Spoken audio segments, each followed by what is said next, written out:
محفل میلاد النبی صلی اللہ علیہ وسلم کی حقیقت کیا ہے، ضرورت کیا ہے اور تقاضے کیا ہیں، اس حوالے سے کچھ گزارشات عنوان گفتگو رہیں گی۔ دعا ہے اللہ تبارک و تعالی اپنی ناراضگی والے جملے سے محفوظ فرمائے، اپنی رضا والی بات کرنے کی توفیق عطا فرمائے۔ عزیز بھائیو، قرآن مجید فرقان حمید نے ارشاد فرمایا قل بفضل اللہ، اے محبوب آپ فرما دیں جب اللہ کا فضل ملے، وَبِرَحْمَتِهِ اور اس کی رحمت ملے، فَبِذَلِكَ فَلْيَفْرَحُوا تو انہیں چاہیے کہ خوشی کا اظہار کریں۔ سورہ یونس کی آیت نمبر 58 ہے۔ جب اللہ کا فضل اور اس کی رحمت ملے تو خوشی کا اظہار کرو، خوشی کا۔ اسلام مسرتوں کا دین ہے، خوشیوں کا دین ہے۔ نبی پاک سید عالم صلی اللہ تعالی علیہ وسلم کی مسکراہٹ کے اندر وہ حسن تھا کہ کائنات ساری حضور کی مسکراہٹ کی وجہ سے ہی مسکرا رہی ہے۔ حضرت جریر ابن عبداللہ رضی اللہ تعالیٰ عنہ حضور کے صحابی ہیں، وہ فرماتے ہیں کہ جب حضور مدینہ طیبہ تشریف لائے تو میں ملاقات کے لیے حاضر ہوا۔ پہلے دن میں حضور سے ملا تو نبی پاک مسکرا رہے تھے۔ پھر 10 سال میں حضور کو دیکھتا رہا، اور حضور کے وصال سے چند دن پہلے میری جو آخری ملاقات ہوئی تو اس میں بھی میں نے اپنے نبی کو مسکراتے ہی دیکھا ہے۔ اور فاضل بریلوی رحمۃ اللہ تعالی علیہ نے تو اس تخیل کا اور رنگ میں لیا ہے۔ وہ کہتے ہیں حضور کے مسکرانے سے ہی دنیا مسکراتی ہے۔ فرماتے ہیں جس کی تسکی سے روتے ہوئے ہنس پڑے۔ جب حضور ہلکا سا مسکراتے تھے تو رونے والوں کے دل بھی ٹھنڈے ہو جایا کرتے، غمزدہ لوگ مسکراتے تھے۔ حضور کی خوشیاں تقسیم کرتی تھی۔ نبی پاک صلی اللہ علیہ وسلم کا مسکرانا امت کے دلوں کو ٹھنڈا کرتا تھا۔ فرمایا جس کی تسکی سے روتے ہوئے ہنس پڑیں اس تبسم کی عادت پہ لاکھوں سلام۔ اور فرمایا یہ نہیں تھا کہ حضور بڑے تکلف سے مسکراتے تھے، حضور کی تو عادت تھی، اس تبسم کی عادت پہ لاکھوں سلام، مسکراتے رہنا، خوشی کا اظہار۔ اسلام بہت ساری چیزوں کا انسان کو پابند کرتا ہے، حدود و قیود میں رہنے کا حکم دیتا ہے۔ صحابہ کرام علیہم رضوان کے ہاں شادی کے موقع پر بارات لے کر کے جانے کا کوئی رواج نہیں تھا۔ حضرت عبد الرحمن ابن عوف رضی اللہ تعالیٰ عنہ جیسے مالدار لوگ بھی شادی کرتے ہیں تو نبی پاک کے بغیر بھی بارات چلی جاتی ہے۔ کوئی کانسیپٹ نہیں اس طرح کا کہ ڈھیروں بارات لے کے جائی جائے۔ حضرت عبد الرحمن ابن عوف کہتے ہیں میں حضور کی بارگاہ میں آیا تو سفید کپڑے پر پیلا زرد نشان تھا۔ حضور نے فرمایا کیا ہوا، یہ داغ کاہے کا؟ عرض کی حضور کل میں نے نکاح کیا تھا۔ تو محبوب نے جو ارشاد فرمایا اس میں فرمایا بڑی اچھی بات ہے، ولیمہ ضرور کرنا، چاہے ایک بکری ہی ذبح کرنا۔ بارات نہیں لے کے جائی جاتی تھی، ولیمے کا حکم دیا۔ اور بخاری میں نبی پاک نے یہ بھی فرمایا جب تمہیں کوئی ولیمے کی دعوت دے تو جایا کرو۔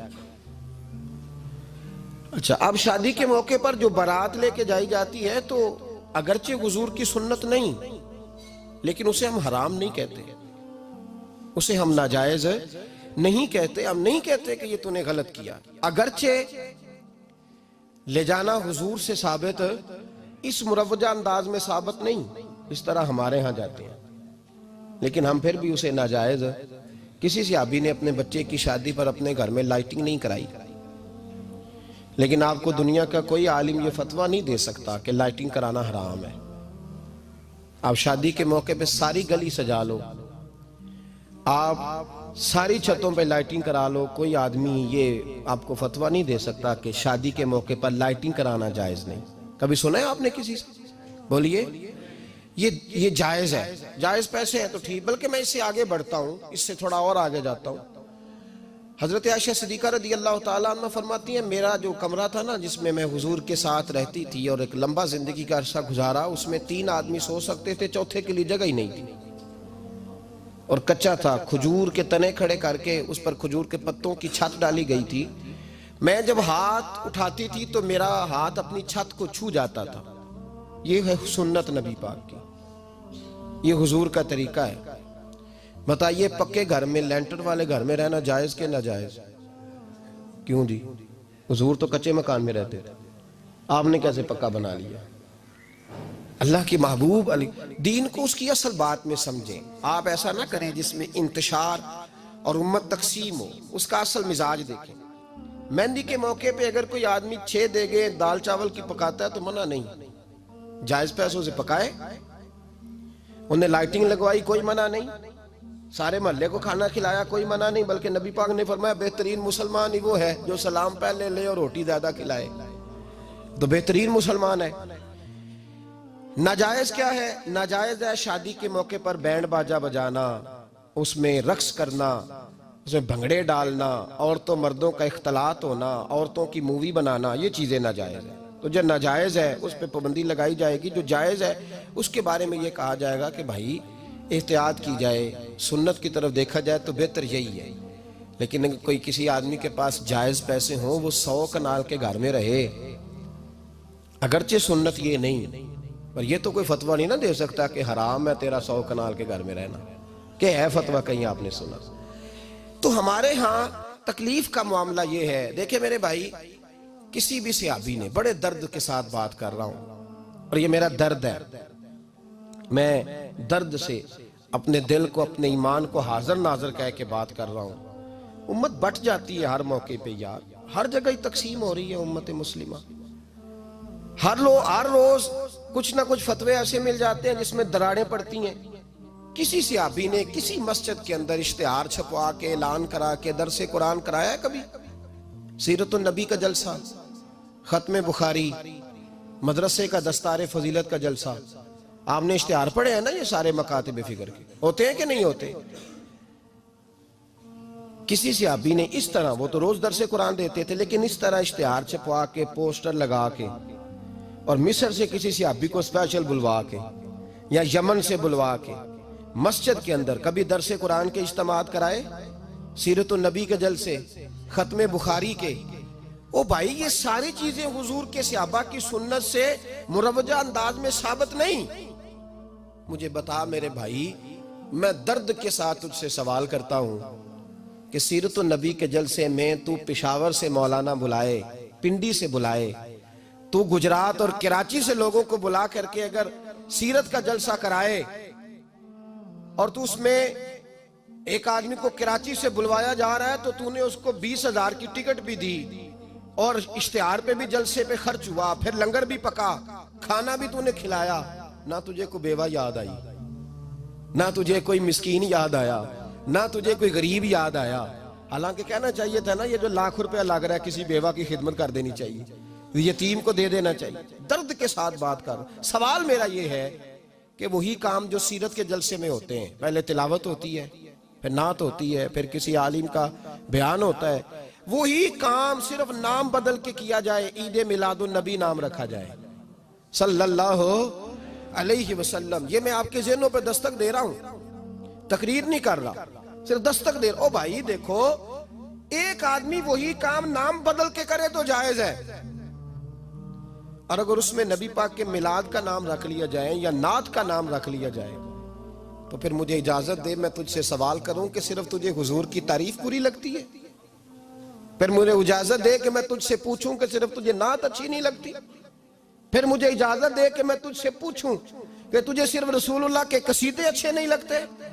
دے مجھے اجازت کہ میں تجھ سے سوال کروں کہ جہاں ذکر رسول کی بات آئے وہاں تو پریشان کیوں ہوتا ہے؟ تجھے پتہ ہی نہیں یہ تو وہ ذکر ہے کہ رب فرماتا ہے تم بیان کرو نہ کرو وَرَفَعْنَا لَكَ ذِكْرَكَ، محبوب میں نے خود تیرے چرچے ساری دنیا میں بلند فرما دیے. اور نبی پاک نے پوچھا حضرت جبریل سے کہ چل جبریل تو بتا میری امت کو پتہ چلے رب نے میرا ذکر کیسے بلند کیا ہے. تو جناب جبریل کہنے لگے محبوبہ رب فرماتا ہے میرے نبی سے کہہ دے جہاں جہاں تیرے رب کا ذکر ہوگا وہاں وہاں تیرا بھی ذکر ہوتا رہے گا. یہ تو محتاج ہی نہیں کسی کا. اتنی جلدی لوگ بپھرتے ہیں. اللہ فرماتا ہے قل بفضل اللہ وبرحمتہ فبذلک فلیفرحوا. محبوب ان سے کہہ دو جب اللہ کا فضل ملے، جب اللہ کی رحمت ملے تو خوشی مناؤ. تیرا نہیں مجھے پتا، مجھے تیرا نہیں پتا، لیکن مجھ سے اگر تو پوچھے تو کائنات میں رب کا سب سے بڑا فضل بھی محمد مصطفیٰ ہی ہے، اور سب سے بڑی رحمت بھی محمد مصطفیٰ ہی ہے۔ وہ دو عالم کی رحمت تھے، وہ جہاں چاہتے وہیں رہتے، یہ تو ان کی مہربانی ہے کہ یہ عالم پسند آیا۔ رب کریم نے تجھے آنکھ دی، دنیا دیکھی تو نے، رب کریم نے تجھے قوت دی، تو نے دنیا گھومی، اور پھر رب نے تجھے بیٹے دیے تو میٹھا میوہ، اور بیٹیاں دی تو تیرے لیے باعث کرم، تیری چھاتی پہ بچے چڑھے تو نے کہا سب سے بڑی نعمت یہی ہے۔ کہ مالک کہتا ہے تو میرا بندہ تھا، میں نے دینا ہی تھا، تو نے دیا، احسان نہیں جتلایا، لیکن جب اپنا نبی دیا تو کہا میں نے بڑا احسان کیا تم پہ۔ لَقَدْ مَنَّ اللَّهُ عَلَى الْمُؤْمِنِينَ إِذْ بَعَثَ فِيهِمْ رَسُولًا، میں نے تم پر احسان کیا ہے۔ کون دیتا ہے کسی کو محبوب اپنا؟ نہ جانے رب نے یہ کیسے گوارا کیا۔